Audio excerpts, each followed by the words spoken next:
The heavy gates of Grimhollow grind shut behind you. Ahead stretches a doomed wasteland, cracked earth cloaked in endless gloam, harboring an oppressive and horrible fate. Your fate. Nothing but a narrow causeway of mud and cobble to guide you. So you follow it, drawn deeper with each reluctant footfall by the promise of coin, as it has always been and always will be.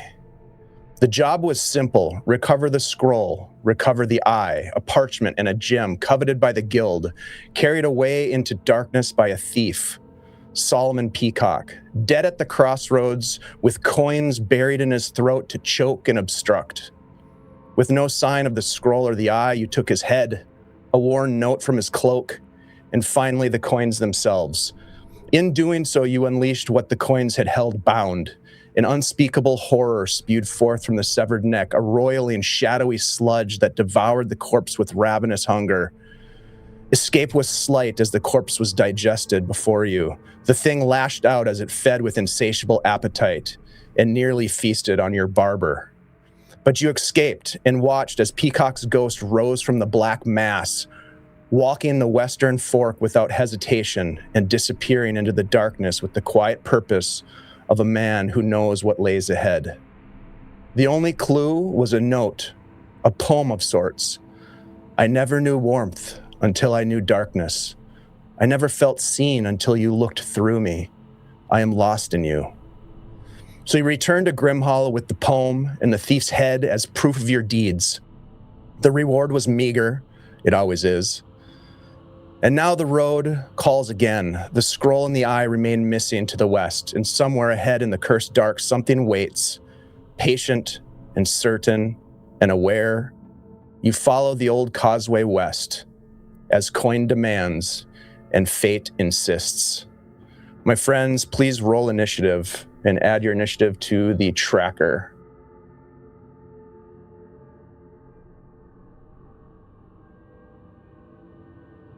You have traveled 2 hours west, finding yourselves standing about 15 feet from a large pillar, a marker of sorts at a crossroads.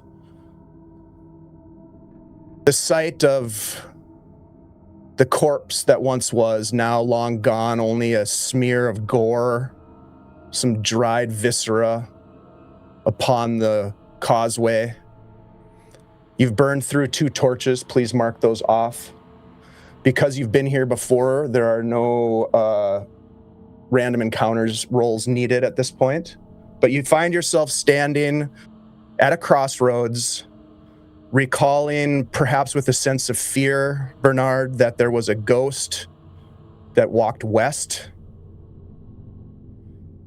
And also, I think Darius carries with him a fear point as well from last time. So here you stand. What would you like to do at the top of the order, Phil? Phil's going to get his bearings again from being here. He's a little bit traumatized. He almost met his end here the last time, and he is going to search the area to see if anything has actually changed from the last time that they were actually here. Has anything moved? Is anything actually something that's here that was not actually here the last time that they were there? So just kind of reassessing his, understanding of what's actually here. Sure. Give me a wisdom check. We'll call it normal. So 12 is your target. Okay, wisdom plus 3. 18. Oh, 18. Okay. Yeah, you look about, Phil, and you can see that everything seems to be the same as you left it. What you can recall from that harrowing experience where you nearly lost your life with the tendrils of that shadowy mucus wrapped around you. You can see again there is the marks of decay. There's dried gore on the ground near the pillar about 15 feet away as the 6 of you stand there looking about. You notice, the only thing that's different that you notice with that roll is that there are small, black, almost finger-like fungi that seem to have grown in the place where the body sat upon your first visit to this place. Perhaps growing out of the dried earth from that whatever was left behind. Okay. The black mass has dissipated for the most part, although you can kind of see some of the darkened dirt and mud where perhaps it had once slithered and roiled. There are dried tracks that you recall from when you were here last time that lead from that western fork towards the post and end at the post, as if something was traveling from the west to this spot. Yeah, if I remember right, we never went to the west. You didn't. This is as far as you made it right here. Yep. Okay. So we will move on to Gizblix. So these tracks, Gizblix wasn't here last time. Do they go? They're leading towards where the body was, right? Not away from where the body was. Correct. They lead to the post where the body sat, as your companions here fill you in on the scenario that happened last time. Okay. And the fungus, is that shaped in such a way that it is coming out of a space where the body was, or does it look like it is? Is there any movement to that fungus, the black fungus? I think that's what she's doing. She's determining what direction anything may have gone with the eye and the scroll by a visual inspection of what's right here, if there is anything. The fungi doesn't move. It looks as though it just kind of grew out of the cracked ground in a spot that seems like it had been soaked with the remains of this incident. Okay. She's going to then turn her attention to the footprints themselves.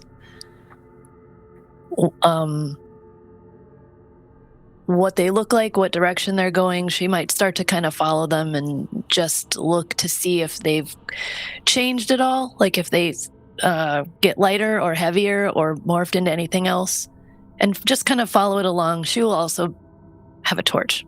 I think The 2 torches went out, so she will be lighting a torch and moving along the footprints. Okay, so you've got a torch in hand. Who else does anyone else have a torch? Just the one torch? Oswald has a torch? I got a lantern. Is it lit? You have a lantern lit right now? I will light it now, yes. All right, so you have a lantern and a torch, and Blix, as you make your way forward, you hunch down on one knee and examine the tracks. They seem to be a single set of tracks that have been imprinted into what was once a muddy pathway, now dried and cracked, and they're sort of like almost cast into the mud, as it were, and they don't seem to really give you any additional insight from that point. So we'll move to Darius next. Okay, Darius watches as Jiz checks out the tracks, and Bernard and or Phil is inspecting what he's looking at. I'm going to actually, now that body is gone and the danger is apparently gone, I'm going to head over to that obelisk-like pillar that's kind of at the center of the crossroads. Mm-hmm. And, with the light we have with Oswald's lantern and Gizblix's torch, I'm going to look at it and kind of give it a little go around it in succession, looking at it, and if anything needs a little loop look at, I'm just going to see if there's anything written on it, if there's anything unusual about it. That's pretty much what I'm going to do. I'm just going to go around it, looking at it. Sure.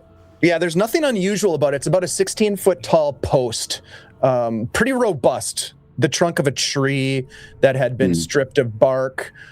It looks like it's been there for a long time. It's dried, it's cracked. There are at various locations towards the bottom of the pillar, and it is made out of wood. It is a wooden pillar. Wood. Okay. There are iron nails that are hammered at various locations and at different angles into it.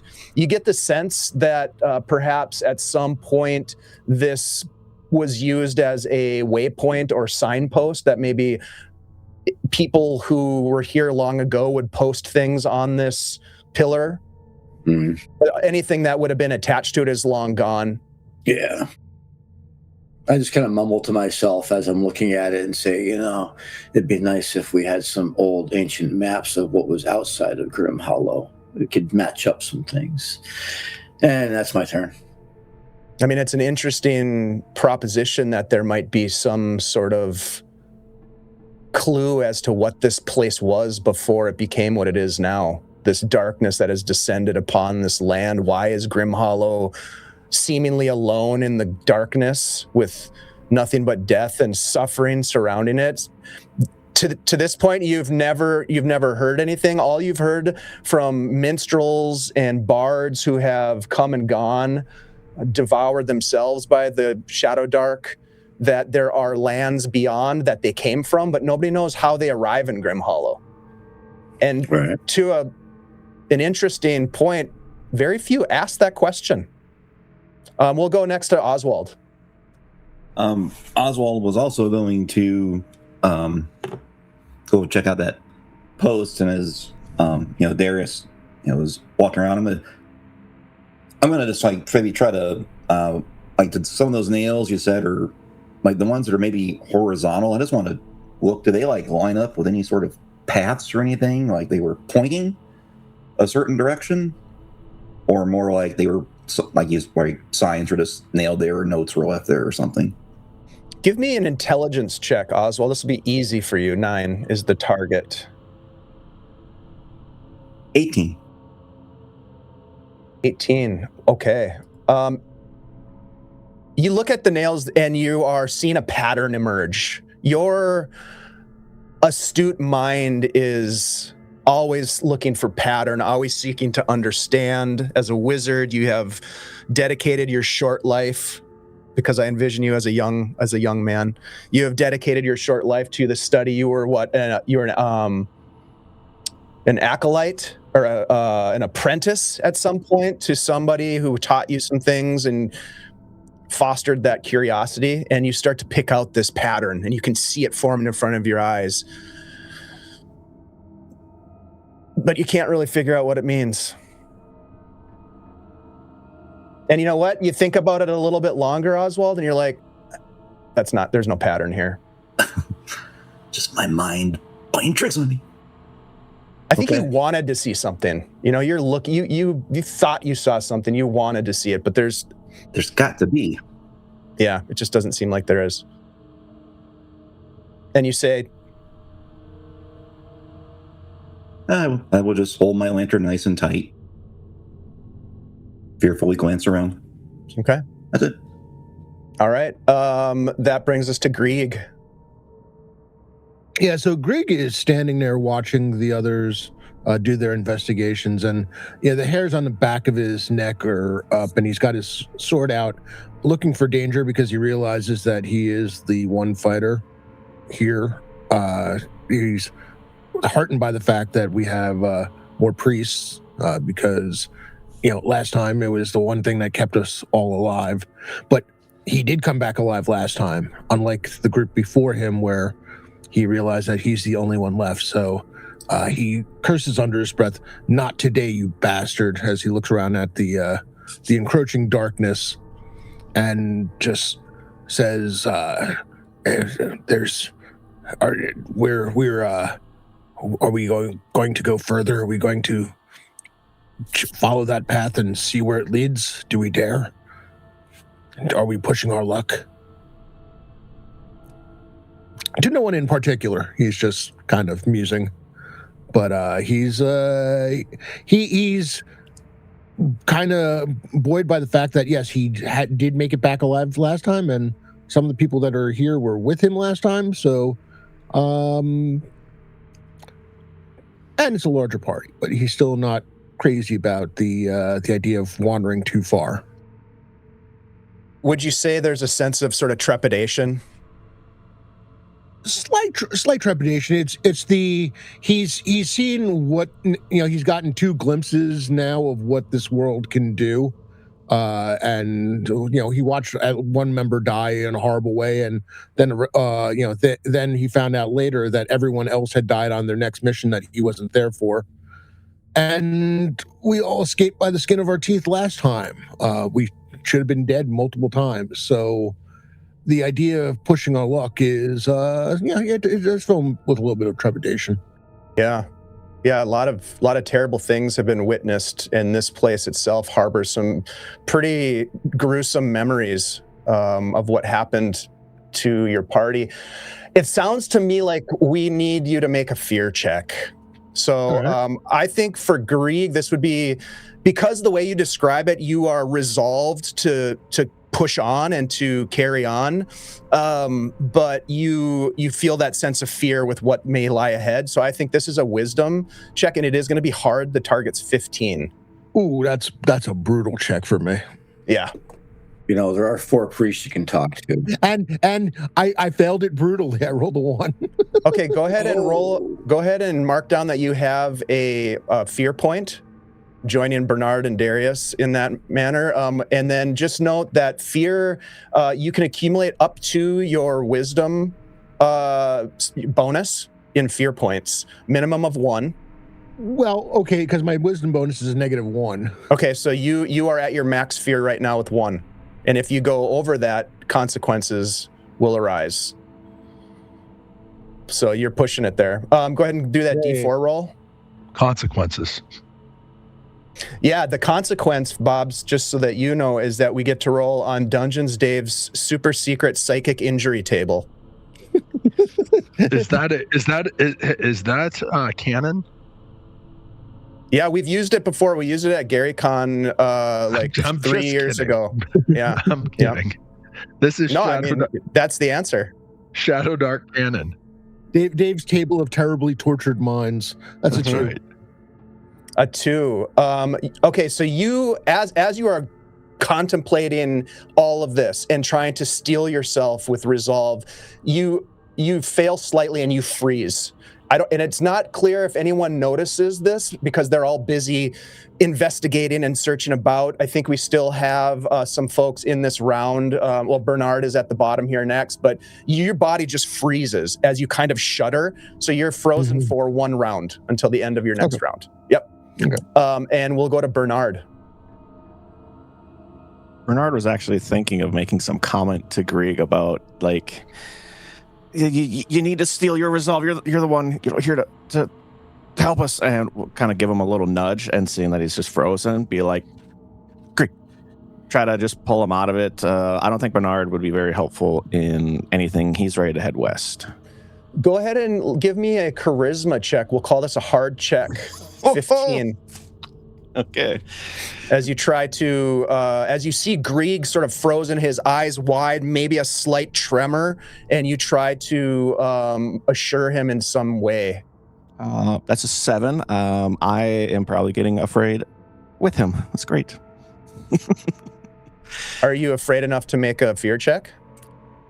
So I had a fear at the end of the last session. I don't know how the fear kind of resets or anything. Fear can be reset through spending of resolve. And resolve is gained when you succeed on a fear check. So yeah, I should make a roll against fear. So you see Grieg and you start to tremble and see that your biggest and baddest ass fighter is kind of hesitating here. So yeah, go ahead and make a fear check. Now you can choose based on the flavor. It's not based on what your stat is, but based on what flavor of characteristic you're trying to use to overcome. So for example, if you are trying to deny the situation or you are using skepticism, that would be an intelligence check. If you are accepting what has been the fear that's been bestowed upon you and your group and you're trying to resolve yourself to push through it, that's a wisdom check. And if you're trying to channel bravery and channel leadership, that's a charisma check. I think it'd be wisdom, resolve pushing through it, because like we are out here, we have to do this, we know where to go, like. So I'll attempt the wisdom. Okay, and the target is a 15. That's 11. the base target for fear checks. 11. Okay, so you gain a second point of fear.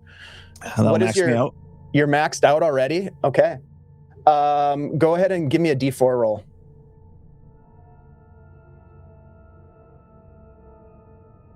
2 again. A 2. You also freeze. You stand there frozen, trembling as you're holding, you're looking up at Grieg, just kind of holding him, and you just look at him and freeze. The two of you staring at it. He's staring off into the distance. You're staring at him. It's a very strange situation. We'll go back to the top of the order. Phil, you turn around and you see your 2 companions seemingly frozen and trembling with their eyes wide. What would you like to do? Is there anything I can do to be able to revert their fear? Meaning, is there any cure for that as a priest or no? Possibly. Yeah, there possibly is. There may indeed be some things that you could do, but first you would need to sort of identify what's happening. So if you turn and you see what's going on, give me a wisdom check. It'll be a normal check for you, 12, to understand what's happening. No problem. Ooh, that's a 7. A 7. You're wondering what is going on as you see these 2 companions just sort of frozen. Bernard grasping Grieg. It's unclear. What do you do with that knowledge? I turn to Blix and I go, "What's up with these guys? They, grabbing each other, holding, weird. Not sure what's going on." We're supposed to be out of here, getting loot, and these guys are, having a little bit of a hug fest together. I'm a little bit I don't know what's going on here. Any ideas? Well, it just so happens that it's Gizblix's turn. Gizblix was looking westward at these footprints, and she was kind of you could hear her kind of singing, "I am lost in you. I'm lost in you." I'm trying to make up a song in my head. And I hear Phil say this, and I turn around. How far back are they? I mean, we're all together. You're all about 15 feet from the post, with the exception of Oswald, who is up at the post inspecting it. I'm going to walk up to these 2. "Sorry, I don't know you both." And I smack them both at the same time. Wherever I can reach, because I'm just a little goblin. Snap out of it. You could probably reach Bernard, but you'd have to climb up Grieg. Fine. I have no problem with that. I'll continue singing, "I'm lost in you." And then I'll reach out and slap. You climb up Grieg, and then you reach out a hand and slap him, and then just carry through and slap Bernard as well. All the while singing. Give me a strength check. This will be a normal check for you, 12. That's a 2. Okay. All right. Yeah. You slap them both with a gentle touch, and I have very soft hands, though. They seem to still be locked in this sort of torpor of some kind. Let's go next to Bernard. Bernard, you're frozen this round. It was Darius next. Oh, was it? Yeah. Oh, weird. Okay, yes, sorry. Darius, it's your turn. I see this whole exchange. I saw Grieg stop. I saw Bernard kind of stop and just stare. And I see Gizblix go over and kind of Three Stooges them a little bit.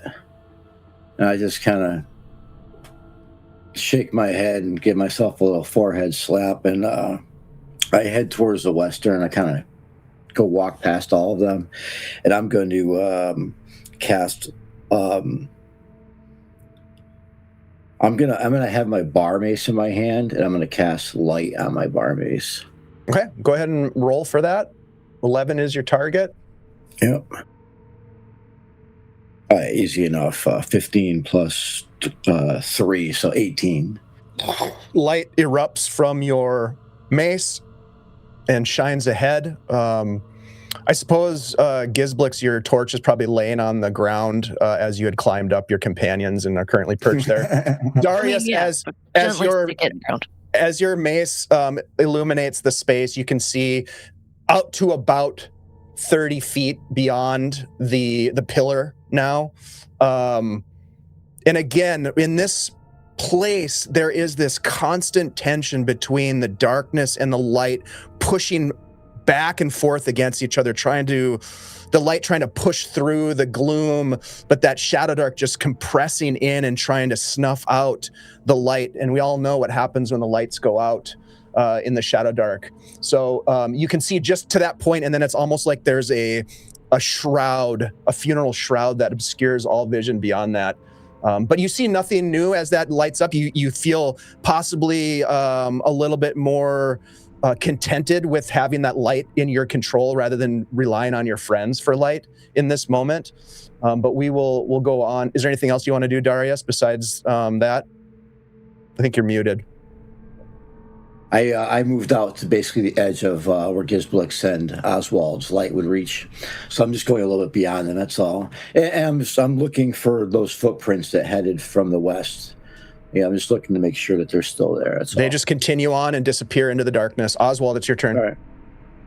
All right, so I've finished my examination of the pillar. I turn around and I see our nice, great, big, brave fighter just standing there frozen with fear, and Bernard standing there next to him, also frozen in fear, and my stomach just sinks. I've never been out here before, but that can't be good. I'm just going to start kind of with a bit of paranoia, looking all around, listening, and I think instinctively I'm going to cast Mage Armor upon myself. Okay. At least I'm going to attempt to. Before you do that, I would like you, because you're feeling this sense of paranoia, I think that suggests that you would need to make a fear check. So again, thinking about the situation that you're in, as I mentioned before, there are kind of three different options on how you would address this. And so narratively speaking, do you think that you're trying to deny what's going on, deny the danger? Are you trying to just accept the situation and dig deep for that resolve to help you push through? Or are you pulling upon the bravery of, some other source within yourself? I think I would be trying to, again, meaning book learned and everything, I'm just trying to rationalize it. It's okay, you're imagining things, just get a grip, man. This people have come back from this before. So okay, go ahead and give me an intelligence check in that case. 15 is the target. 13 plus 3, 16. Okay, you find that resolve. In fact, you gain a resolve point because you successfully fought off the fear. Again, those resolve points can be used in a couple of different ways. They can be used to add to a fear check, or you can spend 2 of them to remove a fear point. Okay, go ahead and make your casting roll, please. I get plus 3 to this. Hopefully I won't blow up like I did at Gary Con, doing something simple. That is a 9 plus 3, 12. And I need an 11, right? You need an 11. This is protection from evil?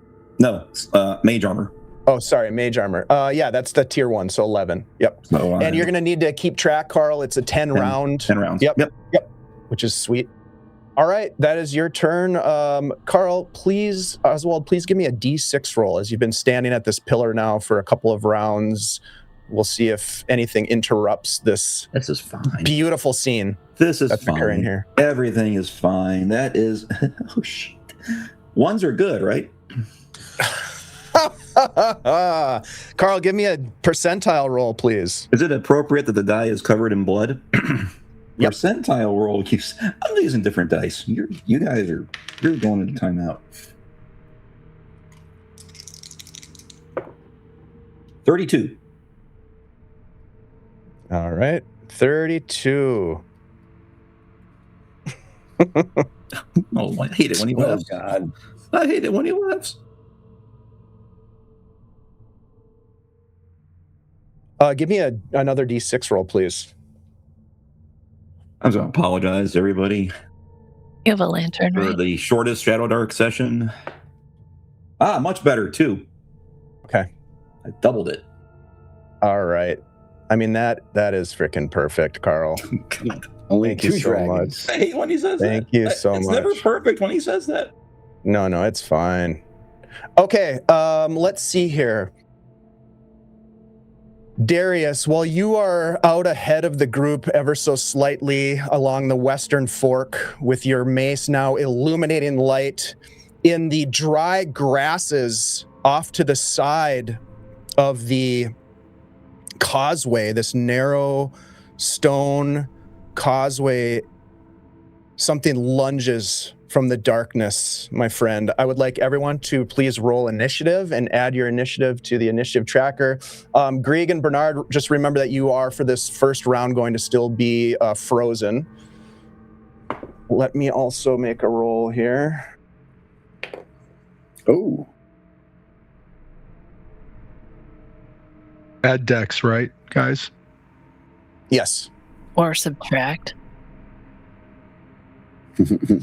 yep. I had a good roll, but I had to lose 1.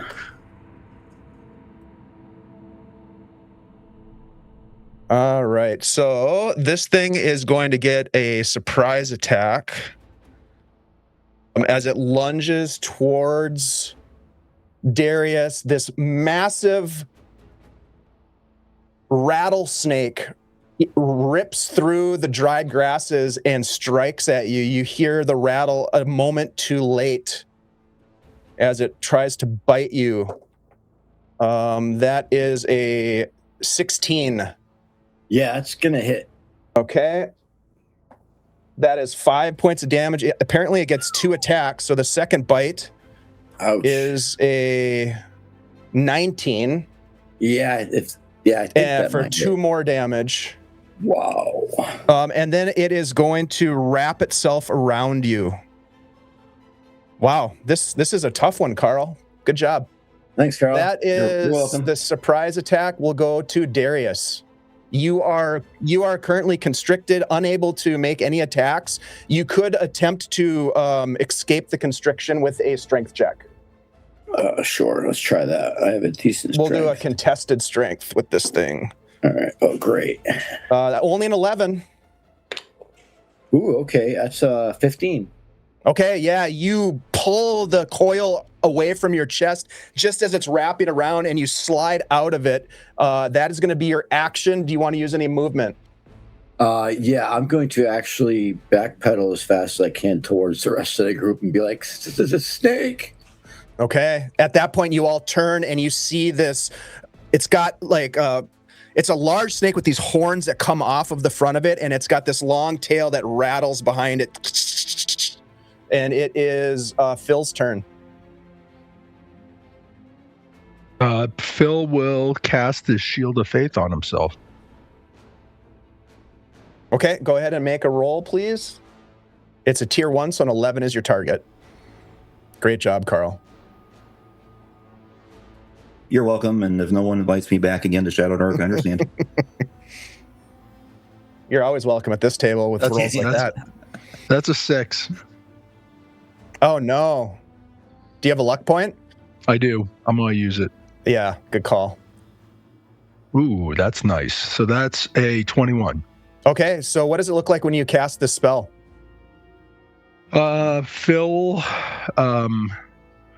what he does is he kind of spins his hands around almost with him like almost having scissors and a comb.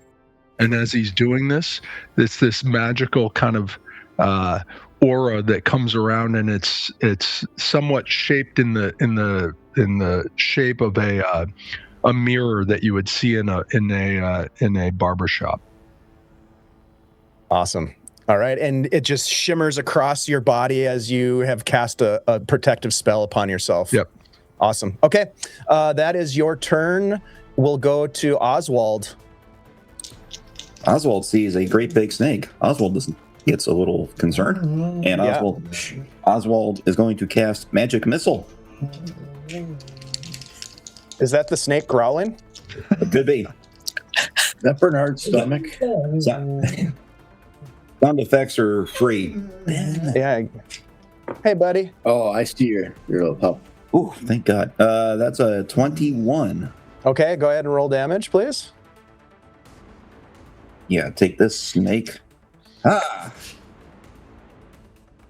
1 point of magic missile damage obliterates all hopes of surviving. The missile flies across the field, hits this thing, and it just seems to ripple across the scales of its flesh. Let's go to Grieg next. Grieg, you are frozen in fear and muted. Weird, I thought I did unmute myself. Grieg is staring at the snake. His eyes are growing wider. If you're looking at his hand, it's almost bare knuckle, stretched to the limit, white knuckled on the grip of his sword, and inside his head, just, move, you bastard, move! You gotta kill it thing, move! And struggling, there's like strain against his face, but he can't get himself to move. Awesome. All right, Yeah. we'll go to Bernie. Bernard as well, frozen. Kind of noticed that. Will attempt to like reach for his holy symbol and essentially just like is bobbling it and trying to grab it, and it gets lost in the row and the underneath the armor and such, and just wastes his turn. Okay. That brings us to its turn again. Carl, give me a D6 roll. There's unmoving targets. Go for it. I don't want to. Why are you doing this to me, Dave? Why are you making me kill everybody? It's your 3. creature. All right, this thing slithers forward at lightning speed. It looks as though it's going to attack at Darius, but goes towards Oswald and makes an attack. Oswald missing you with a 7. Whew. It does miss. Thank you, Mage Armor. You just step out of the way as it lunges forward, and then it curls back around and makes another attack at you. That's going to be a 21. Let me check. Yeah, that's a hit. For 2 points of damage, and it wraps itself around you, constricting you. Did you have a light source or no? Yeah, you did. You had the the lantern. Go ahead and give me a D6 roll. 1 through 3 is bad. 4, 5, 6 is worse. Gee, I wonder what I'm going to roll. 5. You drop the lantern, and it shatters on the hard ground, and the light goes out. Does the snake catch fire from the burning oil? No, not yet. Sadly, not yet. Gizblix, it's your turn. You are currently climbed up atop Grieg, your torch at his feet. What would you like to do?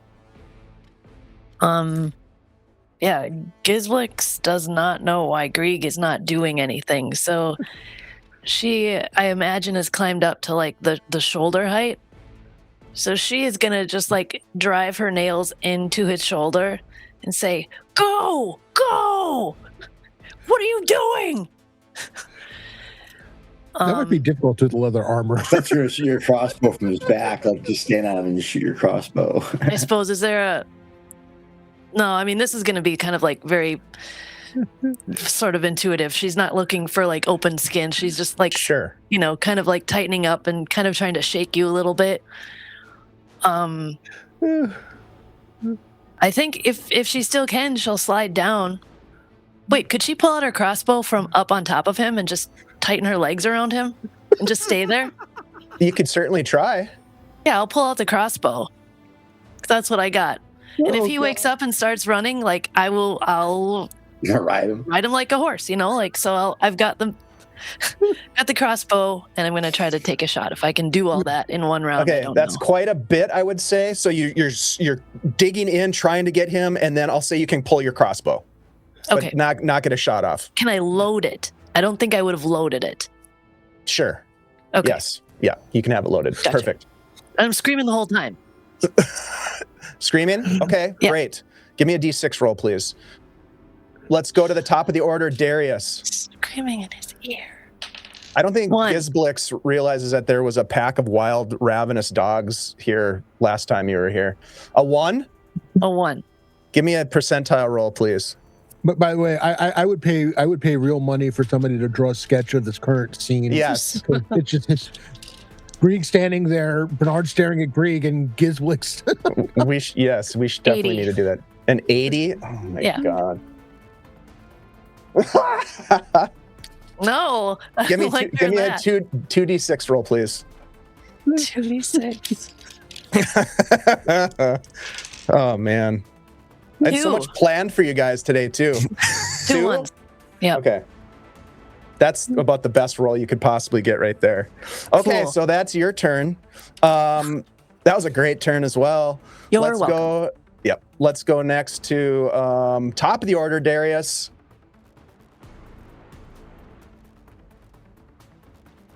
My apologies. He's screaming at Grieg for a quick second, and Bernard just saying, "Get the fuck moving!" And it's going to quickly, evolve into a healing prayer. I'm going to cast Cure Wounds on myself. Okay, go ahead and make that roll. 11 is your target. Okie dokie, +3. Thank God. 18, 19, 20, 21. So I definitely Okay. made that. And you're second level, so you get a 2d6 on your healing spells. Yeah. Plus half your level. Oh, shit. Didn't know that. I was just hoping for a D6. Okay, Right. so that's 3 plus 6. So 9 back.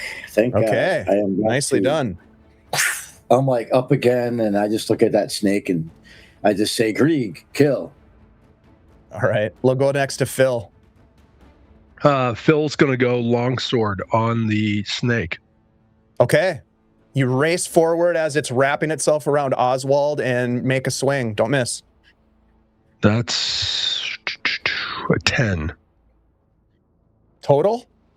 Oh, 10 total. That misses. Give me Okay. another attack roll. Oswald, what's your AC? Currently 14. Thank you, Mage Armor. Nice. That's a 6. Okay, so you whiff on your attack as this thing is probably struggling to tighten its grip on Oswald, and it moves out of the way at the last second when you come swinging down with your sword. We'll go next to Oswald. Oswald, you really can't do a whole lot here. You could try to break free with a strength check. Sure. Because This will be strength's my opposed. strong suit. Yeah, this will be an opposed check. Oh, Do I even bother? yeah, I rolled a 6. 2. 2. Oh. Okay, so you are continued to be constricted, and you are completely immobilized. That's your turn. Sorry, Oswald. Grieg, you snap out of this stunned state and see what's happening. One of your companions being squeezed like a cork ready to pop. Okay, so let me ask you a question. If Grieg goes to like pick Giswix from the back and just put her down, is that going to cost him his attack, or We'll does he use need that to as a just free put- action. Okay, just kind of With two down. fingers. Right. Your fingers just kind of. She's holding the torch, so he's going to gently put her down. She's not holding the torch. No, she's Well, got a it's not on your crossbow in her feet. hand. Oh, okay, all right. There's a torch at your feet. The torch, carefully not stepping on the torch at his feet, is going to go and attack the snake. Okay, let's do it. Swing that bastard sword. That is hold on. That is a 16. Hits. All right. Go ahead and roll some damage. 9 points damage. Ooh, nice hit. He's strong. I'll say with that big of a hit, Oswald, on your next turn to try to break free, you'll have advantage. Just remember that. All right, Grieg, good hit. You step forward and swing the big sword, cutting through this thing. Crimson red blood splashes along the ground. That brings us to Bernard. Snapping free as well, we'll probably look to Oswald and cast a Cure Wounds on him. Okay, you're moving up to Oswald. Yep, Okay. Because that's a touch spell, is it not? I think so. Yeah. 17. Okay. Thank goodness. Yeah. For 5 healing for Oswald. All right. Back to full for what little that is. Okay.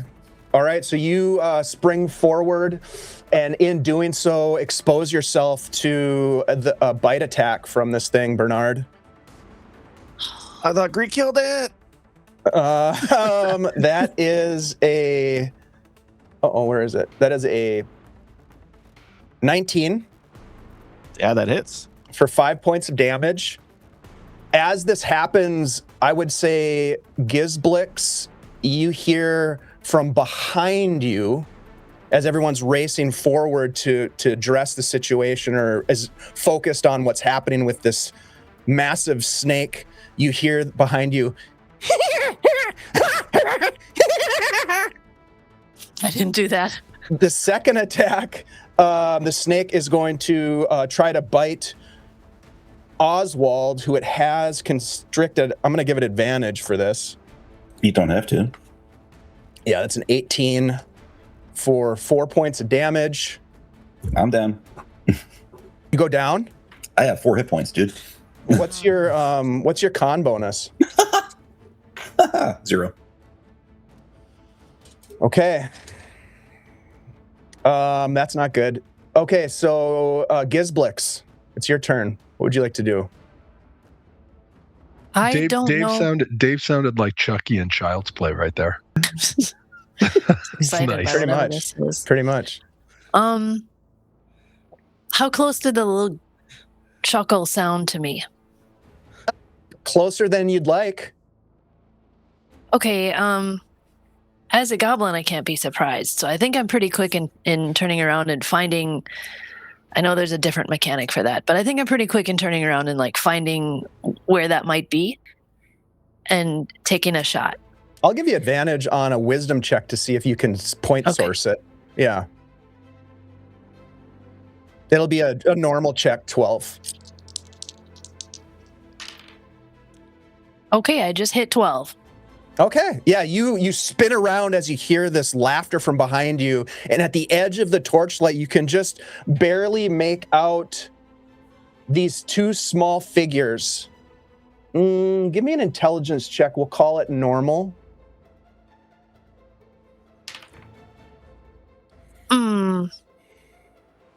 Normal is 12, right? Yes, it is. I got 11. Okay, they are about the same size as a goblin, maybe a little bit smaller, but they're not goblins. And you see them, and they have these huge smiles on their faces, these small horns coming out of their head. They have some skin clothing on, like pelts that they're wearing, and they're just sort of sitting on a rock, these two side by side, and they're just like, they're just laughing and pointing, and you can see they're eating something as they watch. I don't think that they want to help us whatsoever. I will I'll loosen an arrow. I'm gonna shoot him with the crossbow. From your crossbow? Okay, go ahead. Yeah. Oh no, that's a 5. You take the shot, and one of them ducks down as the bolt goes flying across the top of where its head was, and they just stands back and goes. And he pats the other one on the back, and he gives him like this kind of pulls him close like a hug, and the other one's like pushing him away, and they're like, and they're just laughing at you. We'll go to the top of the order, Darius. Darius, now that he's feeling a little more revitalized, sees Oswald, sees him scream, getting constricted. He's going to race over to where Grieg is and just whack. Just go for the head. He's going to whack this thing. Okay. We try to, at least. All right, let's do it. With his glowing, beautiful, looks like a lightsaber, his mace right now. Let's make sure we're clear. The snake, not Greek. That's not what I heard. That's a 16 after my strength bonus. That will hit. Damage for a mace is 1d6. Come on, big money. Daddy wants a pair of snake boots. 3 points of damage. Okay. 3 points of damage. You smack it hard as it constricts even more upon your companion. Phil, it's your turn. Phil's gonna attempt to heal Oswald. Okay, you race forward and go ahead and make a casting check. Nat 20. All right. Ooh. So, do you want to just do max healing? I think would be appropriate. Let's do Yep. max healing. All right. And which so would that's be on 12. 2 levels. 12. Yeah, 12 points of healing to Oswald, who can't. He's like overloaded with healing, almost ready to burst with life force. I feel great. Great job, Phil the Barber. Oswald, it is your turn. You are still constricted and definitely at high risk of going down again. What would you like to do? I think I felt the rib starting to crack. All I can really do is a strength check, right? And you have advantage I had on advantage. this one. Yep, because On of this one? Grieg's big hit. Thank you, Greg. Jesus Christ. Pardon my French. Sorry. 4? That was the higher of the 2 rolls? The other one was in that one. Oh, shit. Okay, yeah, you are And stuck. There went a rib. Oh, God. Grieg, you're watching Oswald try to struggle free, but just can't do it. This snake hisses at you as blood is flowing from the wound that you inflicted. What do you want to do? Yeah, well, it's time to cut the head off the snake if possible. Okay. I have of all the scary things Grieg has seen, snakes don't. The snake is just too normal for him to be. It's more an annoyance than anything. To be fair, the snake is almost as big as you, but go ahead. Well, that is 18 total. All right. Go ahead and roll damage. That is again 9 points of damage. Ooh, big hit. All right. Nicely done. You slice through it again. More blood flows on the ground. Bernard, it's your turn. Grieg snarls at it. This thing is huge. It is huge. Take an 18. It's not dead. What the Carl rolled a giant snake. Bernard's going to just heal himself, I guess. Okay. Roll it up. That's a 9. I'm going to have to use my luck point. If I have advantage on something, and I'm using a luck point, is it 1 more dice? It's just 1 more dice. Just 1 more, okay. There goes my healing. Oh, no. Well, it's a good thing you have, 4 clerics? Yep, 4 priests? Yep. You know what? The fear takes effect and just freeze up and cannot cast a spell, and I lose it. Okay. All right. Yeah, it's not looking good. Do you lose At it in this- silence? Or do you go, oh shit? Yes, probably silence is nothing. Just can't. It's just panic. All right. So that was Bernard's turn. It is their turn. Gizblix, you just watch as these 2 characters are just laughing at what's going on with this situation. They seem to be fully entertained as they're tearing on some hunk of meat and passing it back and forth and just and speaking in some language maybe, or just cackling. Meanwhile, Oswald, you feel the constriction tighten momentarily around you and then release as the snake begins to slither away, but not before trying to take a bite at you. And I'll give it advantage still, which is good because that was a nat 1. That is a 21 on the second roll for 4 points of damage. And then Phil, with its second attack, it's going to try to bite you.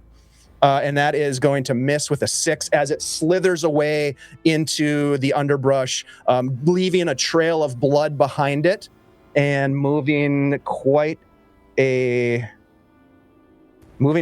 quickly for a seriously wounded animal. That brings us to Gizblix. So she's right next to, I think, her torch that she put down to climb up on Grieg. So, and you said the 2 creatures are like at the very edge of the light. Mm-hmm. So I'm gonna reach down, grab the torch, which is still burning, and run towards my friends. And say, we gotta go. There's more. Big mouths, horns. Okay. You make this announcement. We'll go to the top of the order. Darius. Oh, before you say anything, because you're muted, Oswald, did you go down? Yes. I went down again. Yeah. Okay. And you have a negative did? 1. You have a negative 1 to your con. Zero. Okay. All right. Yeah, don't make it worse. Sorry, 0. sorry. Okay, Darius, go ahead. So Darius watches, because he was right there with the snake, hitting it, as it releases Oswald and slithers away before he gets a chance to swing at it. And sees Oswald just kind of collapse. So I'm going to literally step forward and put my hand on Oswald where it's not bleeding and eyes popping out, and I'm going to cast a heal on him to try to save his life. All right, 11 is your target. Okay, Taragnus, do your thing. 13. Okay, go ahead and roll 2d6 and heal him up. 2d6. Which is great, because Carl, both times when I rolled your death timer, it was a 1. Jeez. Wow. 9. You get 9 back. I'm back at 4, baby. Woo! Okay. You're I feel great. overflowing with love. And then I just say, what are you talking about, Gizblix? So at this point, we are going to... actually, there's still some shit going on. Phil, what do you want to do?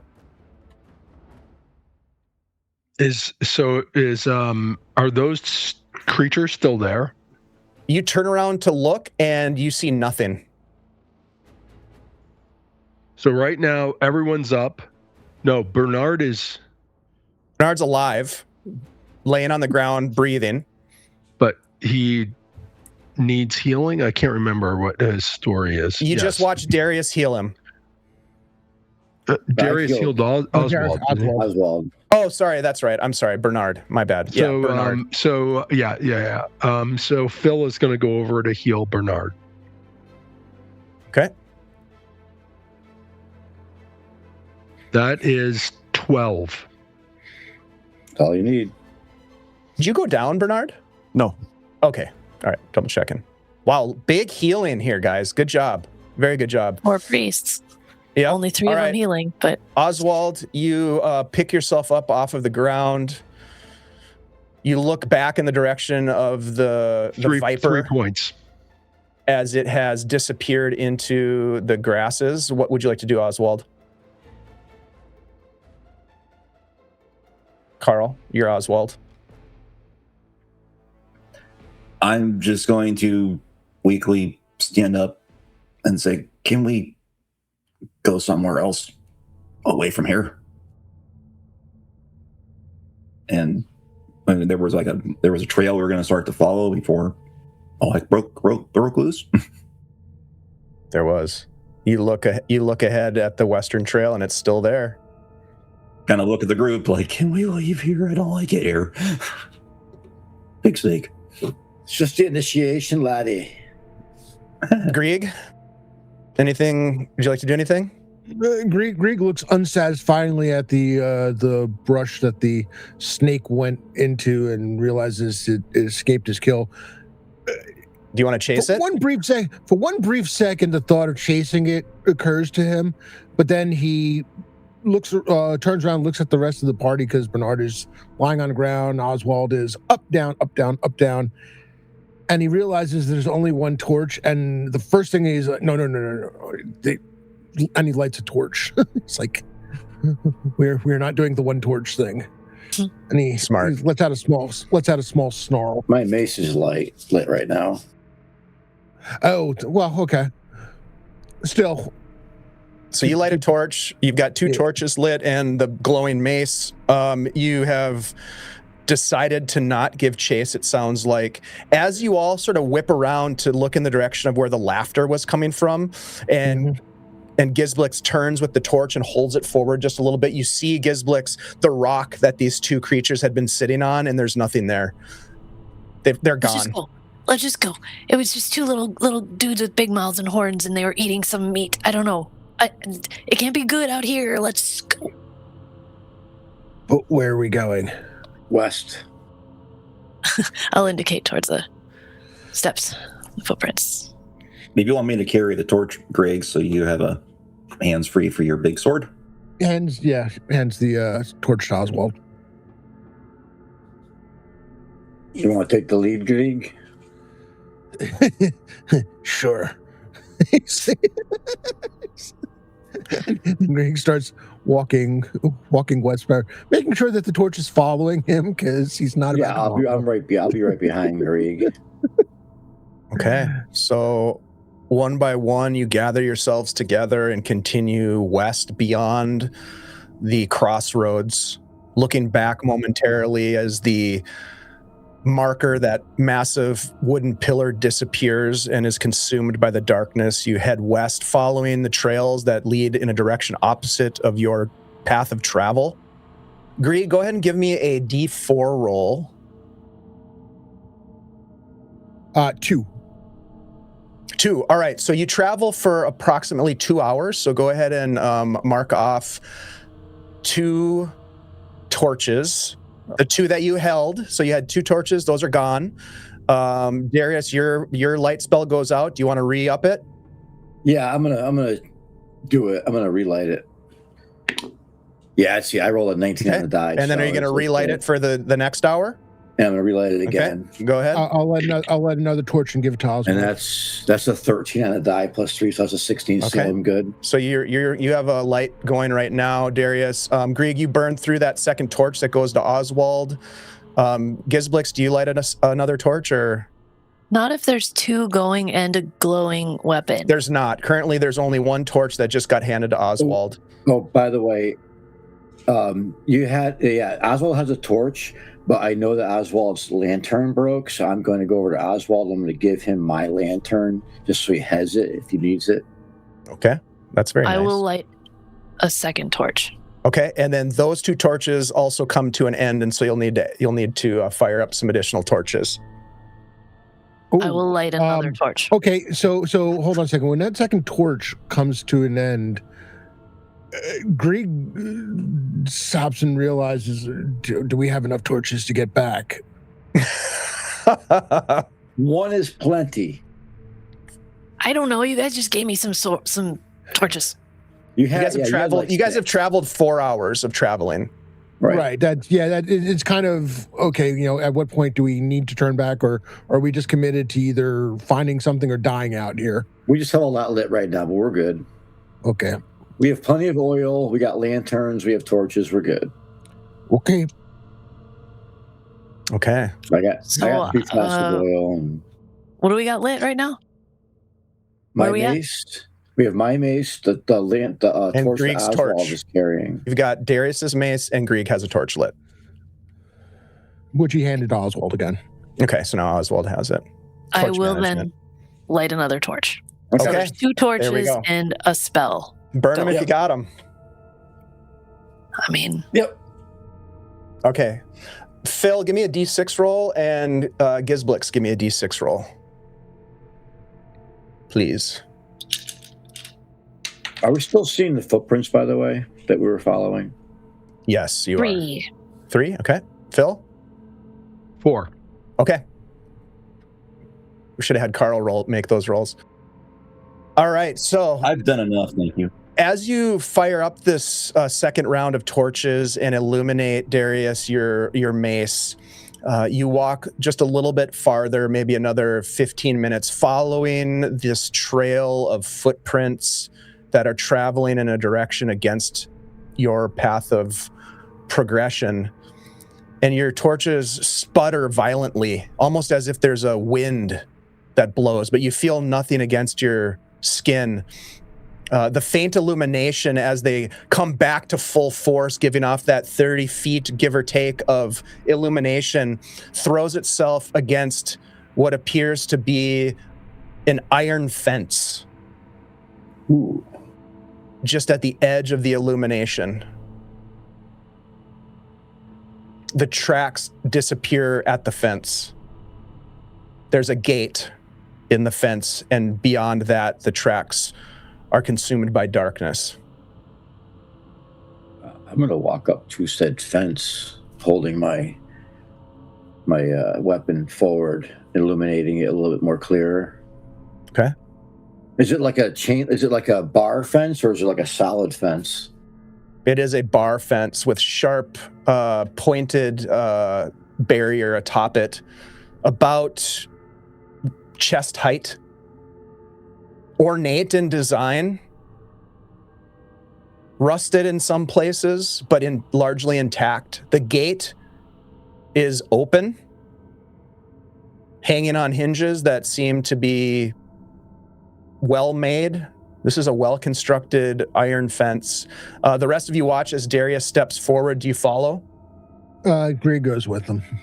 Okay. Yep. It looks dangerous. Let's send Oswald in.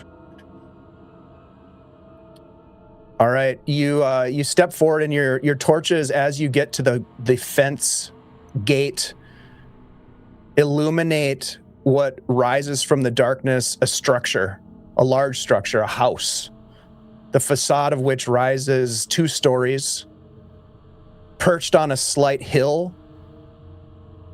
Beyond the fence between you and the house is a long dead and blackened garden, perhaps once vibrant and lush, now just dead vegetation that seems to have withstood the test of time somehow. At the center, off this narrow path that leads through the garden to what appears to be the front door of the house, you can see a crumbling stone fountain.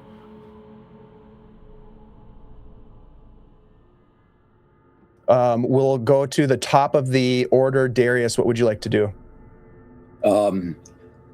I'm assuming, did we all at the fence, or did we pass through it? You're at the gate.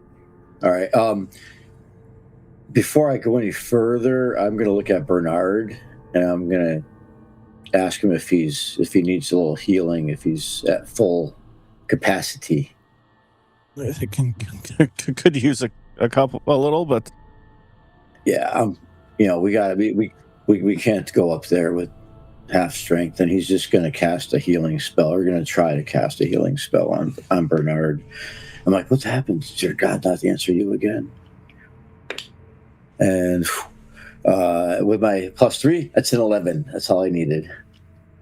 Nice. Go ahead and roll up the healing, please. 2 and 4, 6 points. Okay. All right, Phil, what would you like to do? You're at the gate. Yeah. And again, through the gate, I can see the house and the fountain. Is that correct? Yep. And just these sort of like brambled gardens that seem to have at one point grown over everything and are now dead, probably crispy and brittle leaves and vines, that kind of thing. And again, our goal with this whole thing is to find the thieves' hoard. It's like to find all the money of the thieves that was taken. Specifically, you're being hired to find the scroll in the eye, which is a parchment and a gem. Okay, scroll in the eye. Okay, But no if problem. we found some money too. Yeah. Hey, there you go. Is the gate locked? No, it's actually open. Okay. All right. Mm-hmm. He is going to inspect closely to see. I know he's not really a thief or whatnot, or a rogue to be able to inspect it, but he wants to see if there's anything like on the ground that might be a trap as they walk through the front gate. I don't know if that's possible.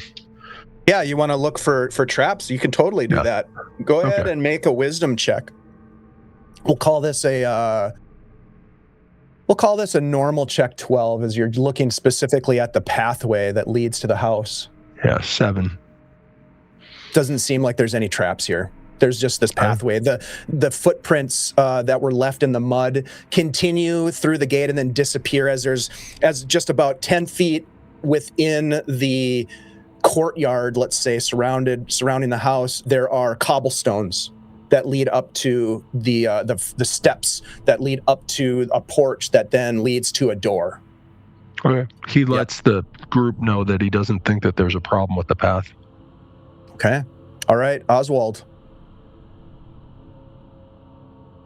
Bolstered by that assurance, I'm going to reapply my mage armor. Okay, let's do it. Whew, 13, 16. I made it. Okay. All right. Once Nicely again, done. shroud myself in shimmering protection for what good it does. I guess we'll find out. That is your turn, Grieg. So this road we were on led directly to this house, and there's like no turns anywhere. There was like no turns anywhere. It was just straight through. None that you saw. Okay. And the fence itself, the fence looked like it was in pretty good shape. This fence looks in decent shape. I mean, it's standing upright. It might be a little crooked in some locations, but it's intact. From what you can tell, based on the illumination from the light sources that you have, it appears as though it probably surrounds the entire estate. And then, what kind of shape does the house look like it's in from the outside, at the exterior? Is it compared to the fence anyway? I mean, because the fence looks like it looks old. You know, it looks like it's been standing here for a long time without anyone to repair it or keep it up. You know, it's got some shutters that are, you know, like crooked and hanging off the front. There, it looks as though there's like some moss and vegetation growing in the gutters along the front of the facade. So the house looks like it's in worse shape than because what I'm trying to figure out is, did somebody put the fence here, or did the fence? No. They look about the same. There's no clue there of anything too interesting. It's an old fence that seems to be in good shape in terms of the fact that it's standing up. You know, it's not like falling over and broken. Okay. But yeah, this looks like it's been here a long time. Yeah, Grieg will start walking towards the front door. Okay. As you take a step over the threshold of where the gate stands, you notice a slight shimmer from the steps near the front door to this house.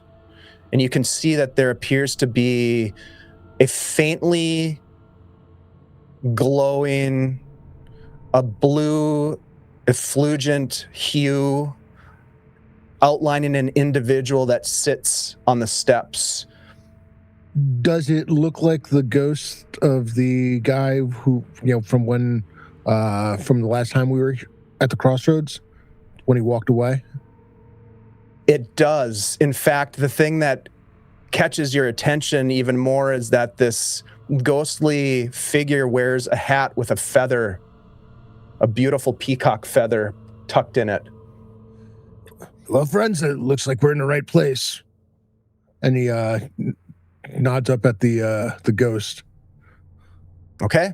You can make it almost all the way up to the house if you'd like to. It depends on how far you want to move, but you're currently he's not walking up to the ghost willingly by himself. Okay, so you take one step over the threshold and you see it and you just stop. It's kind of like guys. All right, Bernard, it's your turn next. I think Bernard's too afraid to go up there, but we'll call out to him to kind of hopefully get a response. Are you here? Like, where's the scroll? I'm going to assume with that description, you've stepped over the threshold. Yes. Yep, following Grieg. And as you say that, the individual looks up at you. Give me a wisdom check. This is going to be we'll call this easy. A 9 is going to be your target. Natural 20. 22. Okay. You see this individual, as you call out, raise their head. They're kind of sitting on the porch with their elbows on their knees and their head kind of tipped down, looking at the ground, and with their hands sort of like propping their chin up. And as you call out, the head lifts up and you see this just slight grin. And then it's gone. It disappears. Greg, I don't know if that was him. You have a way with words, Bernard. All right, that was Bernard's turn. Do you continue on? You've only used just a foot or two of your movement if you want to go all the way up to the house. You could make it to the steps. I'm saying that's within reach. I think he's too afraid because he's got those two fear points to advance up to where the ghost was. Okay. All right, so you stand your ground, and we'll go next to Gizblix. Gizblix didn't see what happened last time, so Gizblix doesn't have any fear about this. She glances behind us once just to make sure we're not being followed, and then she'll just march right in. Give me a quick wisdom check. We'll call it normal as you turn to look back. Okay, that's a 21. Okay. What were you concerned that might be following you? Those two dudes, those two little big mouth, horned, goblin-sized dudes. As you turn, you see them at the edge of the light, and when you see them and they see you, they just go, whoop, and then they disappear into the darkness.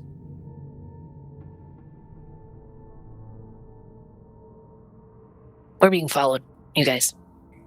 Everybody in. Okay, so you step forward. You go up to the house. Close the distance to the front. Okay. Close the gate behind us.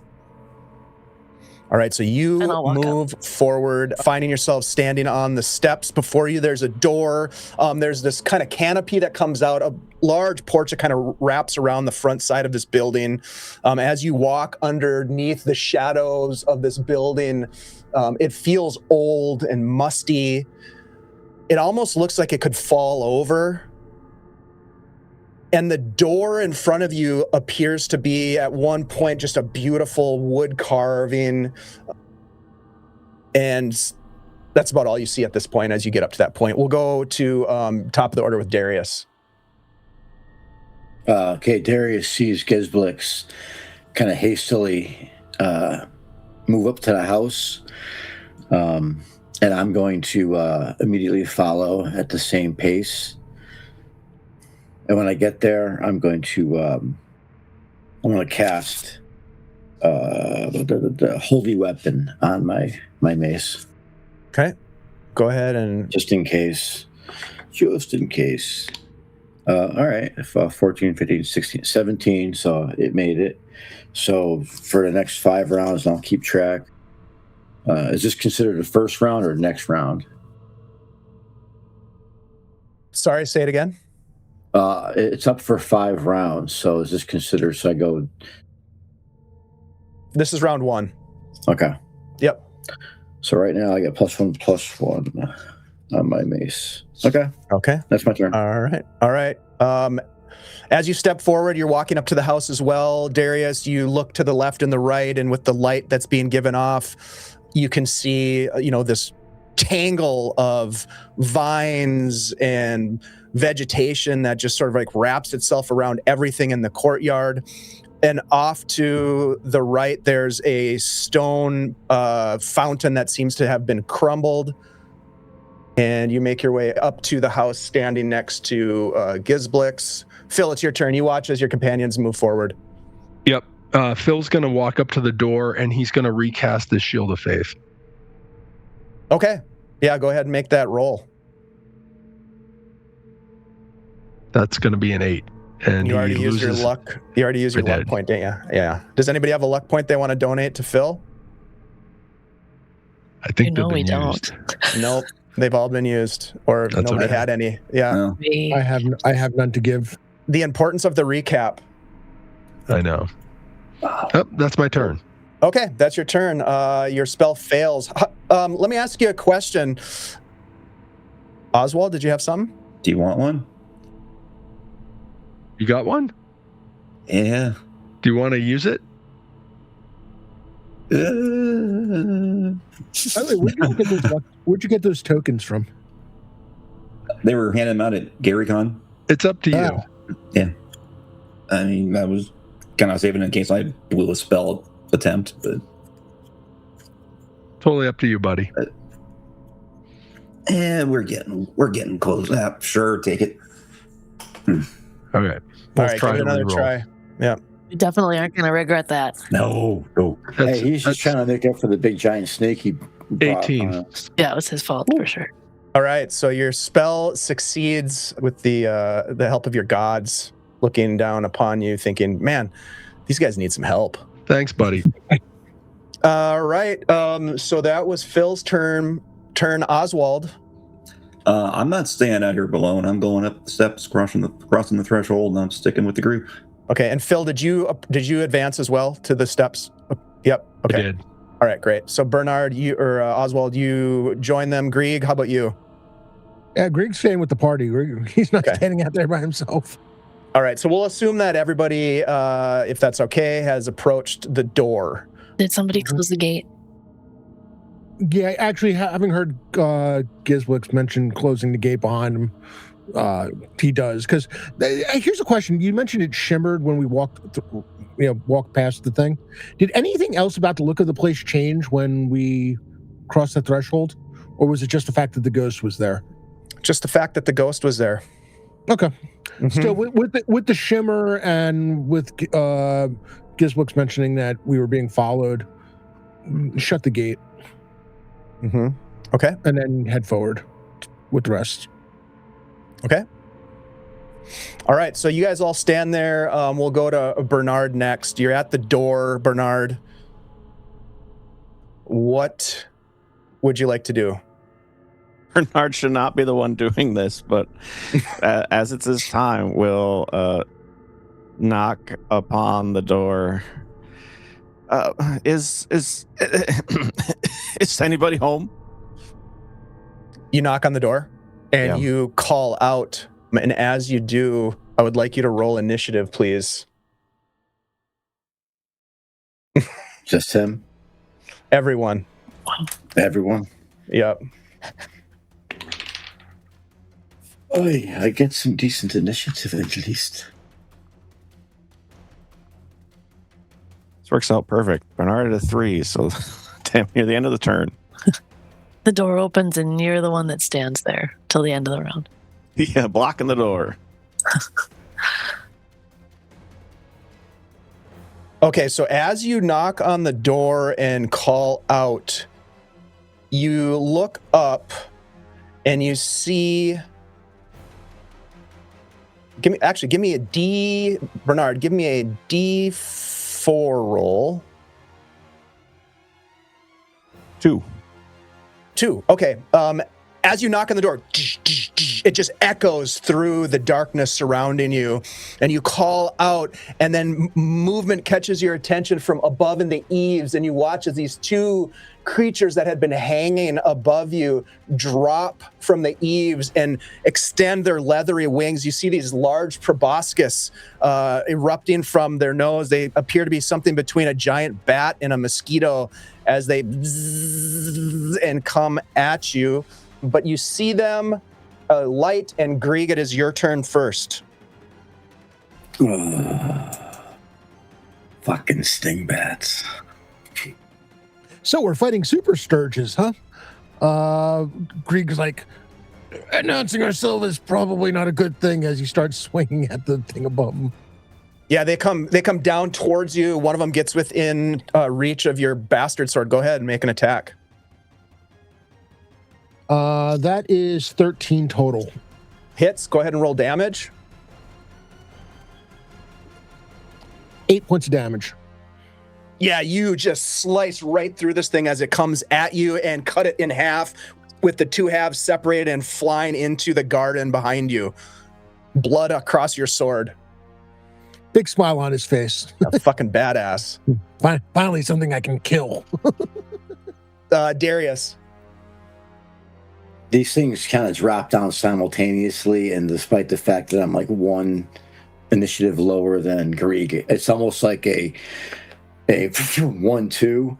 I'm gonna swing my mace like it's a baseball bat that it resembles, and just as this thing's coming down, I'm just gonna smack it. Okay. And I actually have the holy weapon, so I get +1 to the hit and +1 to the damage. Should Go I ahead hit? and make that roll. Come on, baby. That's a 14 plus 2 is a 16. That hits. Go ahead and roll damage. So a d6 plus 1. 6 points of damage.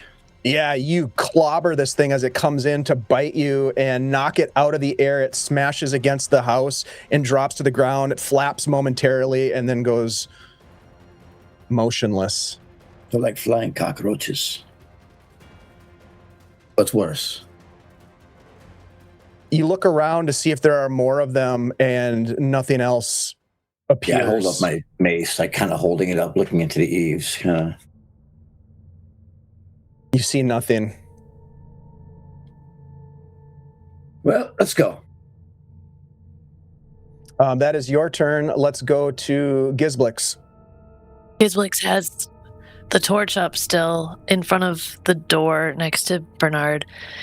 And you can hear her kind of whispering again, I am lost in you. I'm lost in you. And she's like touching the wood. You said it was an ornate wood door. Mhm. Pretty, probably. Is there Well a design carved. of note or? Not really. It's just like vines that go around the frame of it with like little flower blossoms carved into it. There is a large knocker on the top half of the door, and it looks like well. Give me an intelligence check. Actually, we'll call this a normal check for you. Nice knockers. Nice knocker. I made it. 17. It looks to be the face, or the head of some sort of a creature that you can't quite place, but it's some sort of a creature that doesn't seem to be any sort of mundane, like it's not a bear. It's fox. foreign to you. Yeah, it's not like an animal that you immediately recognize, but in its mouth it holds a knocker that swings, that you could swing and knock the door if you wanted to. Bernard used his fist, but you could use that if you wanted to as well. But that's it. You run your hand over the door, and it's old. It's dry. The hinges seem to be intact. It looks like it fits into the jam well, so it's in relatively good condition. Okay. Can I push on it? You want to try to open the door? Mm-hmm. I don't want you reach down and you push on the door, and the door doesn't move. Okay. You want to try to open the door? Can I in this turn? Yeah. Okay. Yeah. Yeah. So you push, it doesn't budge. You reach down to the clasp and work the clasp and the knob, and the door swings open. I look over at Bernard. There's little resistance as it opens, and with the illumination of the light sources that you have, you can see that there's a wide entryway that leads into the space, beyond which it looks as though there's a hall that it opens into. At this point, you're standing at the threshold of the house. What would you like to do? Still me? Well, you have movement. I'm in the way. Do you want to go in? Yeah, I'll go in. Okay. So you're going to step into the space. Torch first, obviously. How much of your movement are you going to use to get into this space, by the way? 5 feet. Just to get in and to the side. In. Yep. I'll say this, as you look about the illumination, you have a torch, yeah? Yep, I do. You can see, first of all, you can feel the temperature drop significantly as you walk in, and as you call back to your companions, you can see the warmth escaping, your breath escaping as if pulled from your lungs into this place. You look at your feet, carefully taking a few steps in. You can see the floor is a cracked tile, dark and stained with age. To the right of you, there is a coat rack that bears a bunch of moth-eaten outer garments, kind of piled and hanging on pegs. And you can see just ahead of you, as this hallway leads into whatever room is beyond, broken furniture and 2 watchful suits of armor that stand against a far wall, covered in cobwebs and dust. That is Gizblix's turn. Oswald. Well, Oswald saw those 2 flying sting bat things, and I think inside the house would be safer. He steps in, feels the cold, sees his breath, sees the creepy suits of armor, and now he's like, I'm not so sure this was a better place. But he will. So it's a hallway. Where's the closest? Is there openings or doors in the hallway? The hallway, you see no doors in the hallway. Okay, all right. But what you do is, if you look ahead of you into where it opens into a room, you can see a set of double doors. Okay. And you've gone how far into the building? Well, Well, I probably just initially just stepped through the doorway. But Okay. So you're just kind of standing shoulder to shoulder, next to Gizblix. as it were, with Gizblix. Where are the double doors in relation to the 2 suits of armor? The 2 suits of armor seem to flank the double doors. Okay. I will. Oh, this is dumb. I will go down the hallway closer to the suits of armor. And you said they're covered in cobwebs? Yeah, so you're going to use your full movement to go into the space. Yeah, sure. Okay. What could possibly go wrong? Look, this is fine. And do you have have a a source of light? You have a torch. So you have 2 torches right now. And do we still have the mace glowing? Okay. Yeah, because I'm outside the door, so anybody outside is still being lit by my mace. Gotcha. Okay. Well, let's see. Let me bring up a map here. All right. Took an hour and 45 minutes to get to the map. We also got attacked. Shit, someone rolled Shocking. bad rolls. Okay, so you see this space here.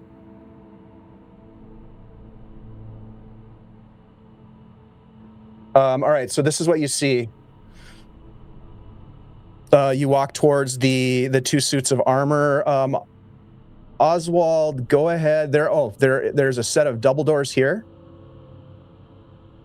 As you step into this space, you can see the entryway that opens into this kind of broad hall that's dominated to the right by a winged statue that sits on the floor with this grand staircase that coils around it heading upward. There is, again, the doors ahead of you. There is a hallway to the north and east. There is behind you, as you walk by and out of the hallway, you can see that there is right here a door with light that seems to be spilling out from the cracks beneath the door. And yeah, that's about all you see at this point. Let's go to, whose turn is it now? Was that Oswald? Bernard, it's your turn. Do you enter into the house? Bernard will walk past Blix and be like, I was just trying to be polite. I don't know what I'm doing out here. And we'll head in as well. Let's I'll go all the way up to the double doors at the by the statues. Okay. And we will open them. We got to keep moving. Okay, you open the door.